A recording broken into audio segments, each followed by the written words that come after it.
Hi. It took me a few times to figure out how I wanted to talk about this. I talk about a lot the power of our words and our ability to rewrite our stories and the power of the story we tell. And I was driving to the studio today, and I had this idea to talk about some of the stuff that I'm going through right now or experiencing, and my mind told me I was crazy for that. And so I was like, fuck, that means I have to do it. Because I've learned that whenever I call myself crazy, I'm onto something, you know? It's always the crazy ones that get celebrated, but it's usually like after they die. I was like, you know what? Like, I guess that means I gotta be crazy. Like, even if that means people won't get it until I'm dead.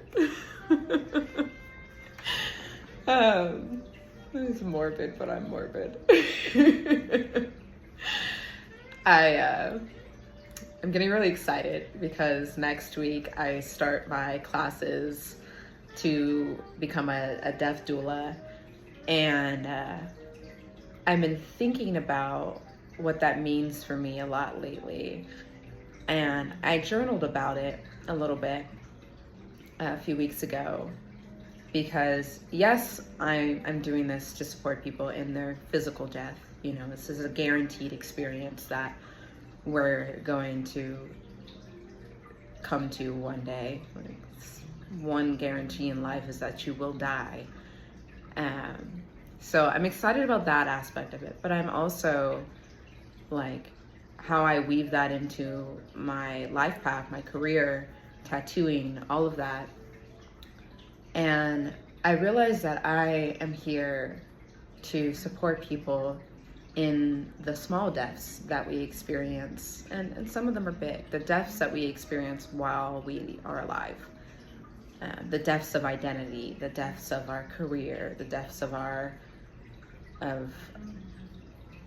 who we thought we were and who we are becoming, and that constant death that happens in that, because we're constantly, or we should be constantly evolving and transforming. And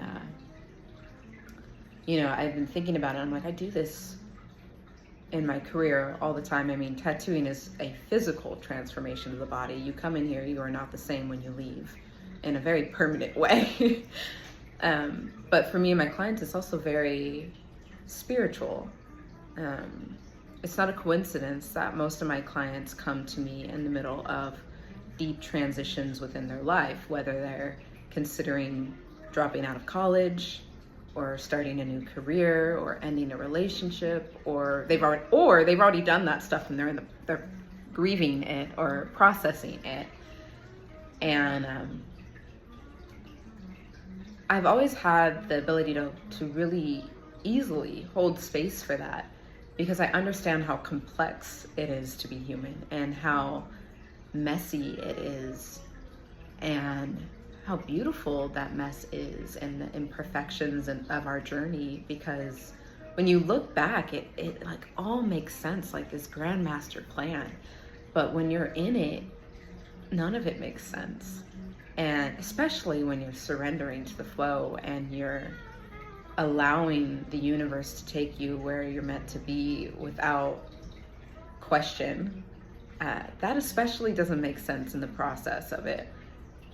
But that's the mind, and the mind only understands the past. It doesn't understand the future. It doesn't understand the present moment. The heart does, though. And moving here to Sacramento and opening my own practice and being able to have space to like be in my own energy and with my clients has been so heart-centered and has been so in the flow, in the current. It's been transformative for me, and I know it has for my clients too, who have worked with me and continue to work with me.